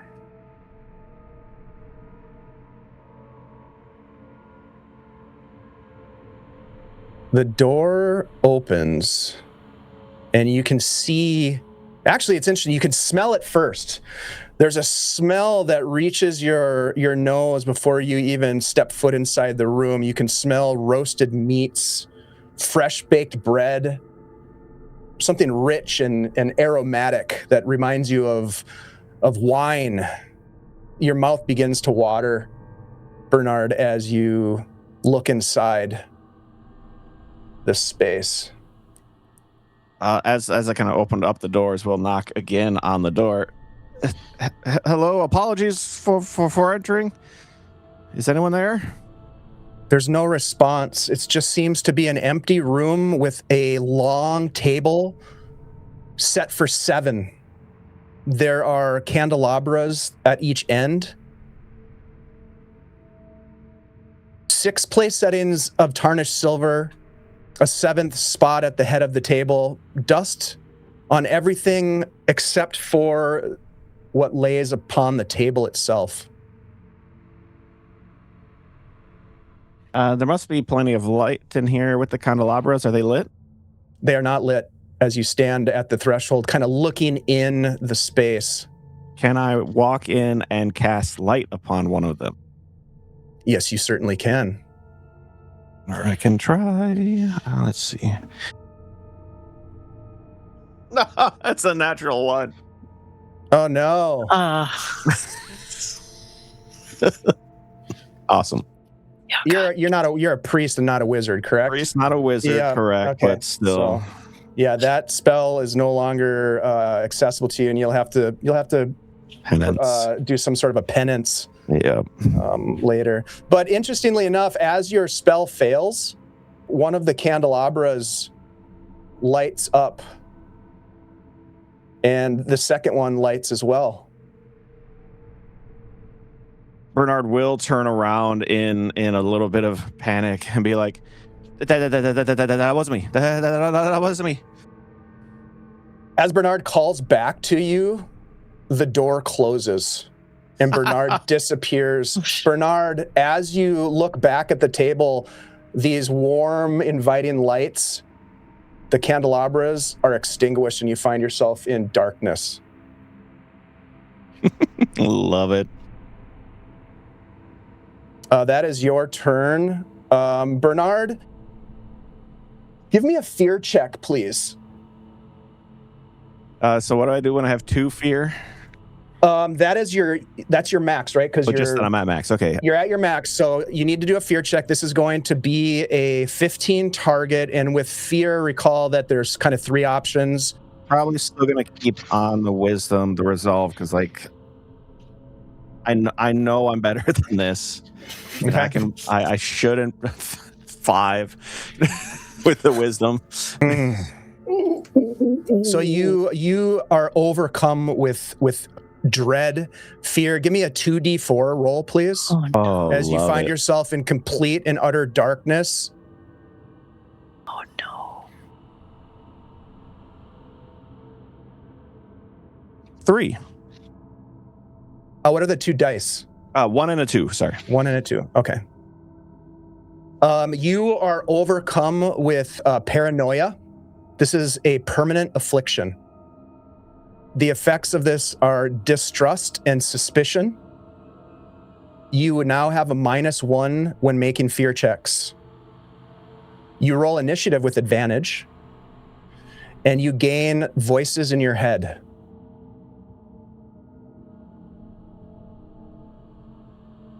Oswald, you see Bernard turn, call back to you, and then the door slams shut.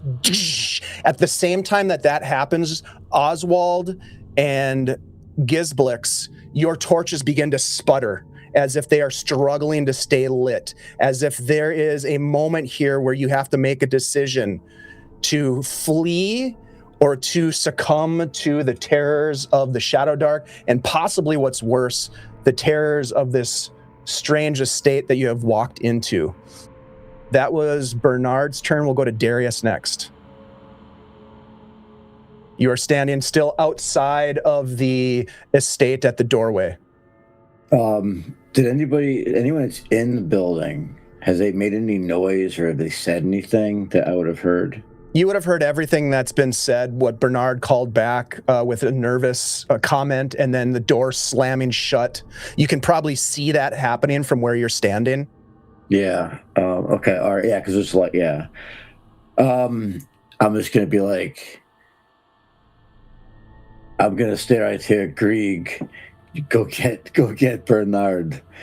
You're probably strong enough to drag his ass out of there. And I'm just gonna kind of stand at the ready in case something decides to attack us before we run. And I'm like, we need to get out of here. I noticed that the torch is flickering. I noticed my sword, my mace is starting to kind of like zzz, zzz. Yeah. And Grieg, when he calls to you, you've been out in the Shadowdark here a number of times and know what this means. Like, this is turnaround time. This is get the fuck out of here time. We'll come to you in a second. Let's go to Phil next. Phil is still outside with Grieg and Darius, right? Yep. Okay, so he hasn't actually made it inside. Phil is going to go inside and he's going to try to get the door open to be able to actually get his buddy out. Okay, so you race forward into the space. Let me add you in there, Phil. Go ahead and give me a strength check. Do you have... No, you don't have grit. You're a cleric. You're a priest. All right. Yeah. Give me a strength check. We're going to call this... we'll call this a normal check. 12 is your target. Okay.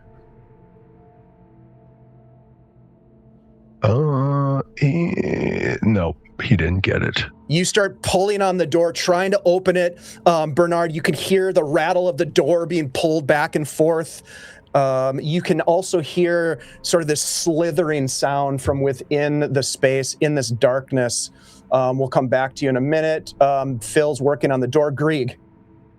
So Grieg goes inside. If he sees Phil like pulling back and forth on the door and the door is not giving, he's like, Phil, we gotta go. And he grabs Gizblix and pulls her out. It's time to go.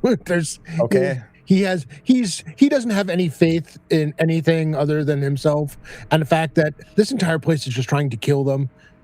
Nope. Sorry. Gizblix, do you allow yourself to be pulled back out of the house? I don't think so. Okay, let's go ahead and do a contested strength check. All right. And Grieg, do you have grit on strength checks? A second. It's pretty average, actually. In which case, you'd have yes, an advantage. Then you'd have advantage. There is quite a difference between my first and my second roll. So Okay, what's the higher of the two? with my add my strength bonus to it. Yep, absolutely. Dirty 20. Ah, okay. Giz? 8. All right, yeah, you are ripped out of the house by Grieg. I leave along scratch with marks your torch. along the wall because I'm grabbing onto the wall. And as I Oswald, you look back over your shoulder and things just got darker. The darkness is starting to creep in upon you. Awesome turn, Grieg. Gizblix, it's your turn. Your torch begins to sputter and parts of the flame are falling to the ground and just sort of like disappearing as your torch is starting to look like it's going to be snuffed out. What do you want to do? Oh shit. Well, I am fighting to stay back in the house, which I'm not succeeding on. So I think clearly I have no faith that I can be stronger than Grieg. So I'm going to just let it happen and start looking back out the gate and get ready to maybe like shoot our way out. So I'm pulling out my crossbow. You look back at the gate and nothing, you don't see anything. As you pull your crossbow out holding a torch, it looks as though the path is free and clear to get out of the gate. Okay, I would load it. I would load the crossbow in this moment. All right. Oswald. Shit. Phil is at the door trying to get it open. I look at the torch. I look at Phil. I think back to what I've heard, and I'm like, Phil, I think we need to go, Phil. Oh no. I've got the torch. And what do you do? I'm going to start to move back. Try to keep Phil in the light to see if he follows me. Okay. So you start moving back. You just move into that position, or do you want to move back to the doorway? Will the torchlight still reach Phil? Yeah. Oh, okay. Yeah. Oh my God. Can I? All right. All right. So you move back. Is there an action that you want to take aside from that? Can I try to magic missile the doors? Yeah, of course. Go ahead and try. You can certainly try, Dave says. Come on, dice. We got advantage. Screw me again. Jesus Christ. Okay. Okay. Get advantage on that. I do. Barely made that one with a 12. Okay, go ahead and roll damage. 3. 3 points of damage. All right, you fire a magic missile as you retreat down the hallway. What part of the door are you trying to hit with it? I'll just it's a pair of doors or a single? Yeah, pair of doors that open outwards. The lock, the latch, where they come together. Yep. All right. You fire at the latch, barely missing Phil's hand because you are adept with your magic missiles. And the door, the latch shatters in your hand, Phil. We will go to... Oh, that's back to the top of the order. Okay. Bernard, as you are in the darkness, you feel hands reach up and place themselves on your shoulders. Another set of hands around your back. A rough hand that smells of death places itself on the side of your face, on your cheek. Another hand places itself on the other side of your head. And you hear this close whisper, "Welcome home." Go ahead and give me a wisdom check. This is going to be a hard check made with disadvantage. 15 is the target. 10. 10, okay. You are going to take... As these hands are on you, they start to dig into you as if they're pressing through your flesh. Almost a searing and piercing feel. You're going to take 7 points of damage. Oh, shit. That's it. Perfect health. Okay. I'm 0. You go down. What is your con bonus? +1. Okay, go ahead and make a d20 roll to see if you bounce back up with 1 hit point as you drop to the ground. Come on, Avre. 18. Okay, what you feel as you drop to the ground and slip from consciousness are more and more hands upon your body, gripping you and pulling at you. That is your turn. Darius, you are outside trying to get your companions to move. You see that Oswald has moved towards the door. No sign of Bernard. Phil, beyond him, still trying to work the door. This is that moment where you have to decide if you're going to do something to aid your companions, or are you going to turn and start leaving? You could make it to the gate. You could get outside of the gate with the distance that you have. From my vantage point, I saw Oswald magic missile the door. Did I see the lock break? No. All right. I'm like, get him out of there. I scream at him. I'm like, get him out of there. And I run after Grieg. Okay, so you and Grieg have pretty much decided you're leaving, so that's good. We'll go to Phil. Phil, you are at the door, and this magic missile flies past, hits the latch. What are you going to do? He sees Oswald running for the door with his torch. He's about out of there. He basically runs after Oswald.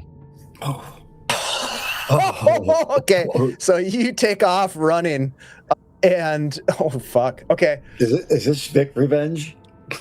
No, this is like reality. I'm the only guy that's out there. Everyone's running away. I'm at the doorway, but I don't think you're benefiting from my No, I mean, Phil basically is a realist. I mean, if his entire party is running away, he's not gonna like go after this thing. If he had 6 people with him right next to him, then fine. But one cleric against whatever's behind this door, he's like, no, everyone's running away, so he's heading out.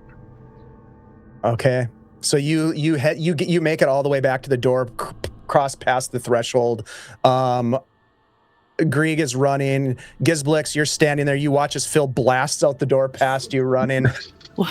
Where's Bernard? What do you want to do, Gizblix? It's your turn. Well, I'll follow Phil. Okay, so you take off running as well. Oswald, it's just you in this house as everyone else has run out. As you watch Phil race through the door, you turn to look back at the double doors beyond which is Bernard and whatever terrible fate awaits him. And then you look back the other way and the door is there to leave. What do you want to do?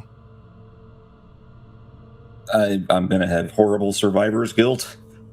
Sorry, Titanos. I'm just muttering, I hate this place, I hate this place, I hate this place, as I bolt. I'm running. You run for the door, and just as you get to the door to pass through the threshold, it slams shut and closes you inside of it. And at that same moment, your torch goes out. You hear a voice.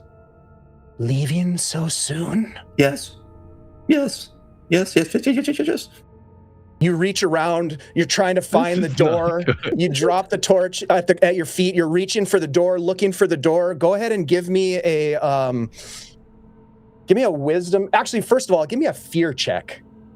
15 is the target. And I think this time I'm going to ask for let's make this a charisma check because you are digging deep to find as much bravery as you can gather. I have a resolve that gives me an advantage, right? Or It doesn't give you advantage. You can add 1 to your roll after the roll is made. Yep. Well, that's a total of 10. Okay. So now you have how many fear points? 2? I don't think I had it. Did I have it? This is your first one? This is my first one. Yeah. Okay. All right. Well, that's the max. That's your max because you have no wisdom bonus. You can have 1 fear point beyond which you will take a psychic injury. But Cool. you feel this fear. Now you're reaching around trying to find the door. Go ahead and give me we'll call it a wisdom check, and this will be just a normal check for you, 12. This is going to be a really important roll for you. Sure. Wisdom. My worst stat. Perfect. This is fine. 12 is the target. Nope. That's a 6.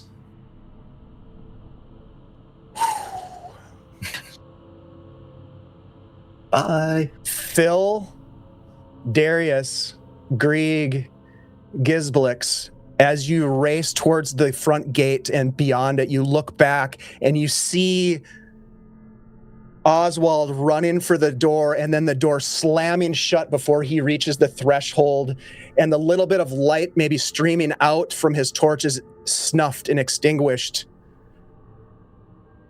And you run, leaving behind your companions in this place. Bernard,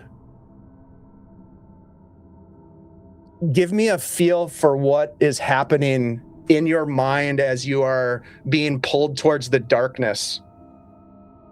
I think Bernard's going to start hearing, essentially, whether or not he actually hears it, the sound of clinking silverware on plates, and that din of conversation that then shifts back to that chanting again. That kind of builds up, and it just gets louder and louder.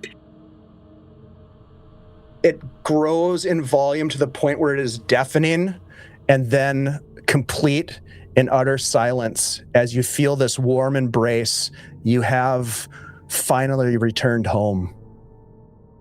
Oswald, as you panic in fear, complete darkness, searching for the door that seems to not exist, your hands brush against the coat rack, and jackets and cloaks fall to the ground. You trip over them, falling down on the ground, and you feel these hands start to embrace you, these arms wrap around you, not unlike the coiled embrace of the giant snake earlier in this adventure, as they start to squeeze you in this horrible, corrupted embrace.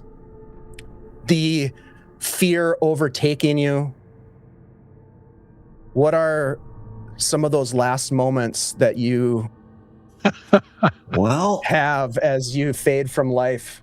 Other than absolutely regret that I ever left Grimhollow,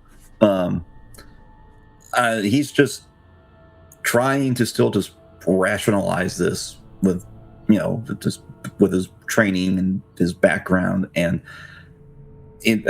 then like the dread, everything sets in, and it just becomes a sense of just, this is what I get for leaving someone behind. I deserve this. And it's just, he doesn't get the nice, pleasant, nice warm food and everything. It's just surviving. It's like total guilt, absolute guilt, as it just fades. The last thing you hear as life fades is a very gentle and almost loving voice that says, "We've been waiting for you for a long time, Oswald." I'm home. The rest of you race out of the estate. Looking back, you see this happen. There's nothing you can do but try to make your way back to Grimhollow. With 4 hours of travel before you walk in silence, waiting, Gisblix, maybe for an ambush of the creatures that had been laughing and giggling at your fight against the giant snake, but you never see them or hear them. 2 of your companions lost to the darkness. You make your way, burning 4 torches, find yourselves nearing the gates of Grimhollow.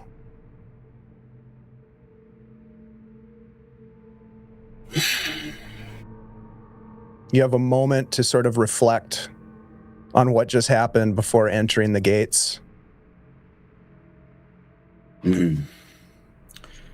Oh, that sucks to be lost. What's his name in Hoosie Butts? To be fair, I didn't even know them, but Darius. couldn't have been the best way to go. What happened? You guys couldn't get that door back open? Yeah, Phil looks and he's like, where are my guys? I was there by myself. I was at the door. Magic missile. Everyone's running the other way. Somebody pulled me out. Torch is going out. No place for heroes. No place for heroes. Move. Darkness kills. Gotta move. And he's just kind of like mumbling to himself. Just gotta move. No place for heroes. Well, I know the guards are probably going to notice that there's only 4 coming back and not 6 or 5. 6. Yeah, Does this happen all the time? Yeah. I want to go home. You're at our home now. We're right here. And with that, you approach the gates, call out to the guards on the inside as they unlock and unchain the gates, unbar them, and open them slightly so you can slip through one by one. You breathe a sigh of relief that you survived. Seems like no tears were really shed for the 2 left behind. What's his name and Hoosie Butts. And that, my friend, is the Shadowdark. Well done. It seems as though the House of Darkness has a pair of new residents.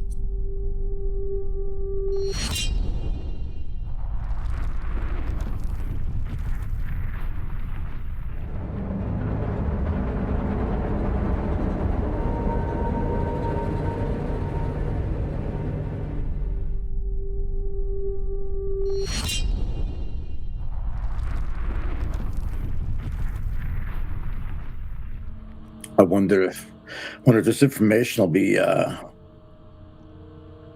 worth it to the head of the Thieves Guild. Hey Dave, can we do some investigation or as to whether or not these creatures or what happened, what we saw were undead or no? Is there any way for us to You didn't see anything. Okay. Yeah. You saw nothing. All you saw were the sting bats, the giant snake. You watched the doors slam shut. You didn't see anything. Okay. All right. Yeah. Mm-hmm. You just watched as your friends disappeared into the darkness of this estate. Greg is literally getting it beaten to his head that heroism is a bad thing here. It is the quickest way to die. You think maybe Gizblix, 2 mysterious people or have something to do with this house, maybe? I mean, it was hours before we got to the house when we saw them. But they were at the house, too. They probably followed us. Nobody else saw them. And I describe it to everybody again, too, what they looked like. They sound creepy. They were. You heard their laughter. I bet you the house is a good place to keep a scroll and an eye, though. Anybody who's still living, give me an intelligence check. It'll be we'll call this normal 12. Except for Gizblix, not Gizblix, everybody else. 13 minus 2, I have an 11. Greg has this moment of brilliance as it's a dirty 20. Oh, nice. What about Phil? That's a nat 1. But I get 3 point. I get 3 other on my intelligence, so that's a 4. Okay, still a nat 1 though. But that doesn't matter in this case. I would say this, Grieg, based on the description that Gizblix gives you, it sounds like they were possibly kobolds. Okay. Mm-hmm. And he shares that. He does share that with the rest of the party.